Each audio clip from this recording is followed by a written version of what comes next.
Australia, where I live, I came from Queensland, and in Queensland there is this very famous pub, នៅប្រទេសអូស្ត្រាលីជាទីកន្លែងដែលខ្ញុំរស់នៅខ្ញុំមកពីរដ្ឋ Queensland នៅ Queensland នេះមានទីមស្រាដ៏ល្បីមួយជាទីកន្លែងដែលមនុស្សទាំងឡាយតែងតែទៅផឹកស្រាបៀរហើយក៏ជាទីកន្លែងដែលឪពុកម្ដាយនាំកូនទៅលេងផងដែរទីមស្រានោះឈ្មោះថា Etamuga នៅមិនឆ្ងាយប៉ុន្មានពីទីមស្រានេះមានផ្ទាំងក្រដាសមួយដ៏ធំដែលសរសេរថាស្អែកផឹកអត់យកលុយហើយពេលដែលយើងទៅទីនោះនាថ្ងៃបន្ទាប់ហើយសួរគេថាតើខ្ញុំអាចផឹកស្រាបៀរឥតគិតថ្លៃទេគេនឹងនិយាយថាថ្ងៃស្អែកហើយស្អែកទៀតពីព្រោះធាតុពិតមិនមានថ្ងៃស្អែកនោះទេគឺមានតែថ្ងៃនេះខ្ញុំនិយាយបែបនេះពីព្រោះមានមនុស្សជាច្រើនតែងតែនិយាយថាខ្ញុំនឹងធ្វើវានៅថ្ងៃស្អែកនៅក្នុងភាសាអង់គ្លេសនេះគឺជាការពន្យាឬបង្អែបង្អង់ procrastination ហើយជាការពិតនាពេលដែលយើងនិយាយថាខ្ញុំនឹងធ្វើវានៅថ្ងៃស្អែកគឺមានន័យថាខ្ញុំមិនចង់ធ្វើវាឥឡូវនេះទេឥឡូវយើងមើលលើបញ្ហានេះបន្តិចព្រោះការបង្អែបង្អង់នេះគឺជាអ្វីដែលបានធ្វើឲ្យមនុស្សមិនទទួលជោគជ័យជាអ្វីដែលបានធ្វើឲ្យមនុស្សបរាជ័យជាអ្វីដែលបានដែលជាធាតុពិតធ្វើឲ្យសិស្សភាគច្រើនប្រឡងធ្លាក់ដោយសារតែពាក្យថាខ្ញុំនឹងធ្វើវានៅថ្ងៃស្អែក What caused this procrastination? Why people don't want to do it now? I think there are three major reasons for this. តើអ្វីដែលជាមូលហេតុនៃការបង្អែបង្អង់នេះហេតុអ្វីបានជាមនុស្សទាំងឡាយមិនចង់ធ្វើវានាពេលឥឡូវនេះខ្ញុំគិតថាមានមូលហេតុសំខាន់3ចំណុចទី1គឺការជំរុញចិត្តការជំរុញចិត្តនេះមានន័យថាពួកគេមិនមានការជំរុញចិត្តគ្រប់គ្រាន់ក្នុងការធ្វើវានាពេលភ្លាមដូច្នេះគេទុកវាទៅថ្ងៃស្អែកទី2គឺជាភាពភ័យខ្លាចព្រោះគេភ័យខ្លាចក្នុងការធ្វើវាការងារភ្លាមនិងទី3គឺផ្នត់គំនិតនិងទម្លាប់ឥឡូវចូលមើលទៅលើចំណុចទាំងនេះម្ដងមួយយើងមើលជាដំបូងទៅលើការជំរុញចិត្តយើងមានការជំរុញចិត្តតាមរយៈកម្លាំងពីរបើទោះជាយើងធ្វើអ្វីក៏ដោយសារតែកម្លាំងពីរនេះដែរមួយគឺដោយសារការឈឺចាប់និងមួយទៀតដោយសារក្តីរីករាយដូច្នេះយើងអាចនឹងរត់ចេញពីភាពឈឺចាប់ឬរត់សម្ដៅទៅភាពរីករាយយើងគ្រប់គ្នាតែងមានការជំរុញចិត្តតាមវត្ថុទាំងពីរនេះឧទាហរណ៍យើងដាំទឹកមុនយើងផឹកពីព្រោះយើងភ័យខ្លាចថាយើងធ្លាក់ខ្លួនឈឺហើយធ្វើបែបនេះវាអាចឲ្យយើងមានសុវត្ថិភាពយើងពាក់មួកសុវត្ថិភាពពេលដែលយើងជិះម៉ូតូពីព្រោះពេលដែលយើងជួបគ្រោះថ្នាក់យើងមិនចង់ឲ្យប៉ះពាល់ដល់ក្បាលរបស់យើងដូច្នេះការភ័យខ្លាចបែបនេះគឺជាការល្អគឺវាផ្ដល់សុវត្ថិភាពវាផ្ដល់សុខភាពរបស់យើងមួយទៀតគឺក្តីរីករាយនេះគឺជាអ្វីដែលយើងចង់បាននាពេលអនាគតភាពភ័យខ្លាចគឺជាអ្វីដែលបណ្ដាលឡើងពីអតីតកាលហើយក្តីរីករាយគឺជាអ្វីបណ្ដាលឡើងសម្រាប់អនាគតរឿងគឺនៅត្រង់នេះនាពេលដែលយើងមានការជំរុញចិត្តដោយសារតែការឈឺចាប់ដោយសារតែការភ័យខ្លាច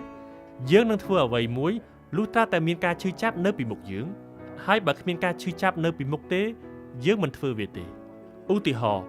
សិស្សនិស្សិតដែលមិនព្រមរៀនរំលឹកមេរៀនពីដើមឆ្នាំពាក់កណ្ដាលឆ្នាំប៉ុន្តែគេចាប់ផ្ដើមរៀននៅចំមុនពេលប្រឡងនេះគឺជាសិស្សនិស្សិតដែលមានការជំរុញចិត្តដោយសារតែការភ័យខ្លាចនាពេលដែលមិនមានការភ័យខ្លាចដោយសារតែរយៈពេលនៅ12ឬក៏11ខែទៅមុខទៀតពួកគេពិតជាមិនរៀនឡើយ2ឬ3ថ្ងៃមុនការប្រឡងមកដល់ភាពភ័យខ្លាចក៏ចាប់ផ្ដើមឡើងពេលនោះពួកគេក៏ចាប់ផ្ដើមប្រឹងប្រែងរៀនយ៉ាងខ្លាំងដូច្នេះការប្រឹងប្រែងរៀនយ៉ាងខ្លាំងក្នុងរយៈពេល2ឬ3ថ្ងៃនៅអ្វីដែលពួកគេត្រូវរៀនពេញមួយឆ្នាំនោះពិតហើយមិនអាចធ្វើឲ្យយើងខ្លាចជាសិស្សពូកែបានទេហើយសិស្សឬមនុស្សដែលមានការជំរុញចិត្តដោយសារតែការភ័យខ្លាចជានិច្ចកាលជាមនុស្សដែលមិនសូវទទួលបានជោគជ័យទេផ្ទុយទៅវិញអ្នកដែលមានការជំរុញចិត្តដោយក្តីរីករាយជំរុញដោយអ្វីដែលគេចង់សម្រេចបាននាពេលអនាគតមនុស្សប្រភេទនេះឬសិស្សប្រភេទនេះនឹងចាប់ផ្ដើមរៀនចាប់តាំងពីខែដំបូងនៃឆ្នាំសិក្សាបន្តរហូតទៅនេះគឺជាអ្នកដែលនឹងទទួលបានជោគជ័យនាពេលអនាគតនេះគឺជាការជំរុញចិត្តពីរប្រភេទដូច្នេះអ្នកដែលបាននិយាยថាខ្ញុំនឹងធ្វើវានៅថ្ងៃស្អែកគឺជាមនុស្សដែលមានការជំរុញចិត្តដោយសារភាពភ័យខ្លាច The other thing is people do thing or not do thing because of habit រឿងមួយទៀតគឺមនុស្សធ្វើអ្វីមួយឬមិនធ្វើអ្វីមួយដោយសារតែទម្លាប់កើតមកពីផ្នត់គំនិតរបស់យើងដូច្នេះមានផ្នត់គំនិតពីរអរិយាប័ត្ររយៈពេលវែងនិងអរិយាប័ត្ររយៈពេលខ្លីអ្នកដែលមានការជំរុញចិត្តដោយអរិយាប័ត្ររយៈពេលខ្លីគឺគេគ្រាន់តែទទួលបាននៅក្តីត្រេកត្រអាលទទួលបាននៅអ្វីដែលគេចង់បាននាពេលបច្ចុប្បន្នហើយក៏បំភ្លេចនៅអនាគត អ្នកដែលមានការជំរុញចិត្តដោយមើលទៅអនាគតដោយគិតទៅរយៈពេលវែងបើទោះជាមានអ្វីដែលគេចង់បានសម្រេចនោះសម្រាប់អនាគតក៏ដោយក៏គេចាប់ផ្ដើមតាំងពីឥឡូវនេះឧទាហរណ៍គម្រោងសម្រាប់អនាគតតែចាប់ផ្ដើមសកម្មភាពតាំងពីឥឡូវនេះគឺជាប្រភេទនៃមនុស្សពីរប្រភេទនាពេលដែលយើងបន្តការជំរុញចិត្តផ្អែកលើផ្នត់គំនិតរយៈពេលខ្លីពេលបន្ទាប់មកគឺយើងចាប់ផ្ដើមបង្កើតជាទម្លាប់ដោយមិនដឹងខ្លួនយើងក៏និយាយថាខ្ញុំនឹងធ្វើវានៅថ្ងៃស្អែកពេលនោះវានឹងคล้ายទៅជាទម្លាប់ដែលយើងមិនគិតដល់តតែសោះ So what is the solution for this? What the solution if we are the kind of person who always delay? តើអ្វីជាដំណោះស្រាយចំពោះរឿងនេះអ្វីជាដំណោះស្រាយប្រសិនបើយើងជាមនុស្សដែលតែងតែពន្យាពេលក្នុងការធ្វើអ្វីមួយហើយជួនកាលនាថ្ងៃស្អែកយើងក៏ភ្លេចធ្វើការងារនោះហើយនេះជារឿងដែលកើតឡើងវាមិនមែនជាចេតនាដែលយើងចង់បំភ្លេចនោះទេនេះគឺជារឿងដែលអាចកើតឡើងនាពេលដែលពួកគេភ្លេចនៅអ្វីដែលបាននិយាយពីម្សិលមិញដូច្នេះយើងគួរតែចាប់ផ្ដើមកែលម្អខ្លួនយើងឡើងហើយអ្វីដែលជាវិធីដ៏ប្រសើរបំផុតក្នុងការបញ្ឈប់ការពន្យាពេលនេះបុរសម្នាក់បានទៅជួបវិជ្ជបណ្ឌិតហើយប្រាប់វិជ្ជបណ្ឌិតថាលោកគ្រូពេទ្យពេលដែលខ្ញុំធ្វើដៃបែបនេះដៃខ្ញុំក៏ឈឺ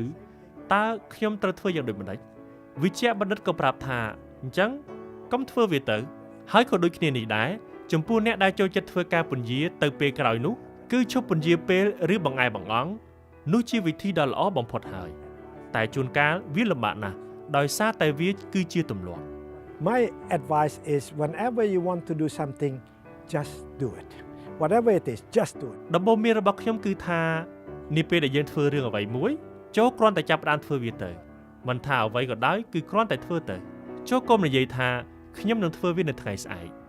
ឬក៏ខ្ញុំនឹងធ្វើវានៅពេលក្រោយគឺចាប់ធ្វើនាពេលឥឡូវនេះដំណោះស្រាយមួយទៀតគឺខ្ញុំហៅវាថាការនិយាយវិជ្ជមានចំពោះខ្លួនឯងវិធីមួយនេះទទួលបានផលល្អប្រសិនបើអ្នកចង់លុបបំបាត់នៅទម្លាប់អាក្រក់គ្រប់ប្រភេទដូចជាការយឺតយ៉ាវការខឹងសម្បារជារៀងរាល់ពេលហើយវាក៏បានផលចំពោះការពន្យាពេលក្រោយនេះដែរវាបានផលតាមបែបនេះប្រសិនបើអ្នកទូទន់ទៅក្នុងការពន្យានោះនាពេលដែលអ្នកនិយាយថាខ្ញុំនឹងធ្វើវានៅពេលក្រោយដោយសារតែអ្នកមិនមានពេលធ្វើវានាពេលឥឡូវនេះហើយនឹងធ្វើវានៅពេលក្រោយចូលកំណត់ពេលវេលាថាពេលណាដែលអ្នកនឹងធ្វើវាហើយដោយសារតែមនុស្សជាច្រើនមានទូរស័ព្ទដៃចូលដាក់កំណត់ម៉ោងរោក្នុងទូរស័ព្ទថាពេលណាអ្នកនឹងធ្វើវាដូចជាម៉ោងក្រោយ2ម៉ោងក្រោយហើយដាក់ម៉ោងរោទៅហើយពេលដែលដល់ម៉ោងវានឹងរោដែលជាការរំលឹកឲ្យយើងចាប់ផ្ដើមធ្វើការងារនោះ So let's go back to this positive self-talk. If you tend to procrastinate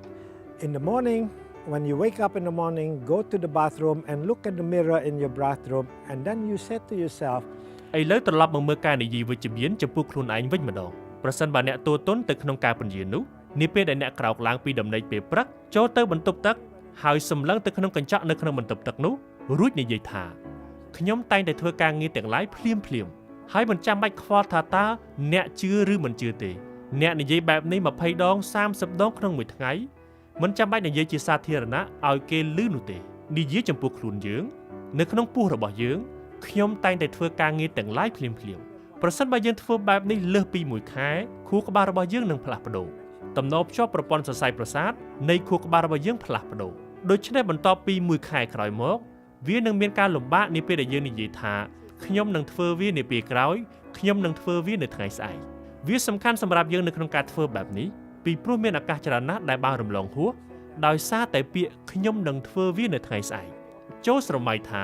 អ្នកបានឃើញស្រីស្អាតម្នាក់ហើយអ្នកចង់ជួបនាងហើយអ្នកក៏និយាយថាខ្ញុំនឹងធ្វើវានៅថ្ងៃស្អែកតែថ្ងៃស្អែកនោះមានយុវជនណាម្នាក់បានក្លាយជាមិត្តនឹងនាងមុនពេលនោះអ្នកក៏បាត់បង់ឱកាសទៅចូលកុំធ្វើវានៅថ្ងៃស្អែកចូលធ្វើវាឥឡូវនេះសូមអរគុណច្រើន